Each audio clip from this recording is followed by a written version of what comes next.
नमस्कार साथियों, स्वागत है आपका विपारा एजुकेशन पर। आशा करता हूं आप सब लोगों की तैयारी बहुत ही अच्छी हो गई होगी, क्योंकि दोस्तों कल आपको एग्जाम देना है। 2 शिफ्टों में कल एग्जाम होगा और 2 ही शिफ्टों में परसों एग्जाम होगा।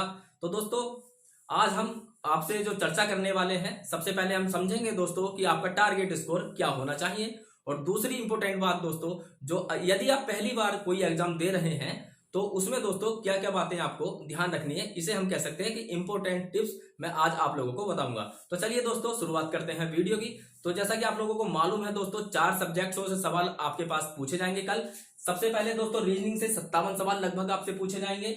हिंदी से दोस्तों 38 सवाल लगभग आपसे पूछे जाएंगे। गणित में भी 18 सवाल लगभग आपसे पूछे जाएंगे और सामान्य ज्ञान में 37 सवाल लगभग आपसे पूछे जाएंगे। ये 4 सब्जेक्ट से आपकी परीक्षा में सवाल पूछे जाने हैं। तो दोस्तों यदि आपकी तैयारी अब तक ठीक मतलब अच्छे से आपने अगर तैयारी की है, अब तक सीरियस होकर तैयारी की है, तो दोस्तों ये जो हम प्रश्न लिए हैं, है ना, इतने तो आएंगे ही आएंगे, लेकिन ये जो आधार बनाया है ये पिछली परीक्षाओं को ध्यान में रखते हुए आधार बनाया गया है। मतलब पिछली परीक्षाओं का पेपर कैसा था, ठीक है। तो दोस्तों आप 57 में से 50 कर सकते थे। 38 में से हिंदी में 38 में से 30 सवाल आप कर सकते थे और गणित में दोस्तों 18 में से आप 10 सवाल कर सकते थे। सामान्य ज्ञान में 37 में से 20 सवाल कर सकते थे। अब दोस्तों इनका यदि आप टोटल देखेंगे तो 110 में से 110 सवाल आपके ठीक हो जाने चाहिए। ये मैं फिर आपको बता रहा हूं कल क्या परीक्षा होने वाली है, किस टाइप का पेपर आपका आने वाला है, उसके बारे में किसी को कोई जानकारी नहीं है। लेकिन पिछली परीक्षाओं को अगर आधार बनाया जाए तो दोस्तों आप इतना स्कोर उसमें आराम से कर सकते थे।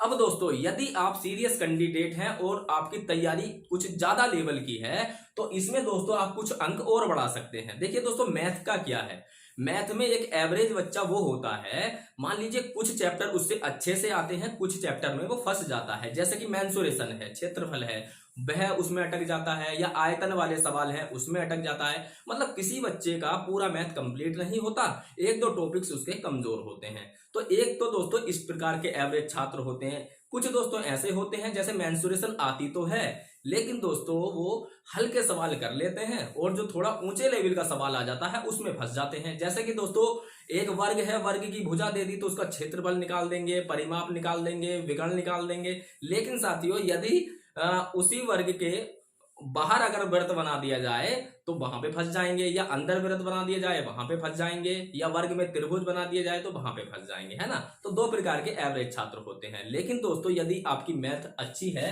तो मैं ये विश्वास दिलाता हूं साथियों कि 5 अंक इसमें और बढ़ा सकते हैं आप, 5 अंक इसमें और बढ़ा सकते हैं। अब बात करते हैं हिंदी की। तो हिंदी दोस्तों जैसा कि आपने अभी आरओ का पेपर देखा होगा, वो मैंने स्वयं दिया था। उसमें हिंदी और जीके का अगर हम देखें दोस्तों अंतर, तो पता ही नहीं दोस्तों कि पेपर किस टाइप का आया। मतलब हिंदी इतनी इजी कर दी और जीके बहुत ज्यादा टफ कर दिया। तो दोस्तों हिंदी इतनी आसान थी कि 60 में से 60 सवाल भी हम कर सकते थे, है ना, और किए भी होंगे।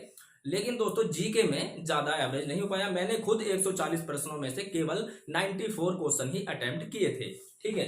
अब दोस्तों हिंदी यदि आपकी वैसी आ जाती है जैसी आरओ में आई, बहुत इजी, तो ये मेरा मानना है दोस्तों कि आप इसमें 5 अंक और बढ़ा सकते हैं यदि इजी आती है। इसका मतलब ये नहीं है कि 110 पे सिलेक्शन नहीं होगा। मैं फिर कह रहा हूं अगर पेपर दोस्तों थोड़ा अच्छा आ गया, है ना, थोड़ा सा मॉडरेट हार्ड टाइप का आ गया तो 110 पे आराम से सिलेक्शन हो जाना चाहिए। लेकिन दोस्तों इजी आया है ना और आपकी तैयारी अच्छी है तो आप कितने अंक और बढ़ा सकते हैं। तो दोस्तों रीजनिंग में भी आप कम से कम 2 अंक तो आप आराम से बढ़ा सकते हैं, है ना। 5 को समझ लेते हैं कि वो नहीं होने वाले। जैसे कि दोस्तों कोई सीरीज है, आपकी नंबर की सीरीज है और उसमें जो है मिसिंग नंबर आपको ज्ञात करना है।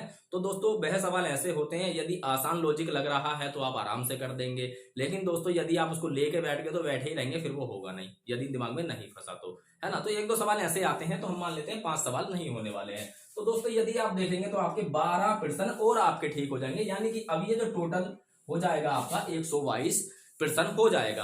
तो यदि दोस्तों आप जनरल कैटेगरी से हैं तो आपको ध्यान रखना होगा कि आपका टारगेट स्कोर सही वाला बता रहा हूं, ध्यान से देखिएगा कि 120 होना ही चाहिए। यदि आप EWS OBC से हैं तो ज्यादा अंतर नहीं रहने वाला है दोस्तों, 115 आपका टारगेट स्कोर होना चाहिए। और यदि आप दोस्तों SC से हैं तो 105 कम से कम आपका होना चाहिए, ST से है तो 90। लेकिन दोस्तों गर्ल्स यानी कि महिलाएं की बात हम करें तो महिलाओं की पहले भी दोस्तों कट ऑफ ज्यादा थी, तो इसलिए दोस्तों मैं फीमेल के लिए कहना चाहूंगा कि आपका जो टारगेट स्कोर होना चाहिए वो भी दोस्तों 110 के आसपास होना चाहिए टारगेट स्कोर, ठीक है। इतने सही आपको करने हैं। लेकिन दोस्तों यदि आसान पेपर है और ज्यादा कर सकते हैं तो ज्यादा से ज्यादा करिए, 150 के 150 करिए, है ना। वो तो संभव नहीं है 150 में से 150, लेकिन दोस्तों फिर भी आप इतना अगर कर लेते हैं तो आप अपने आप को सेफ समझ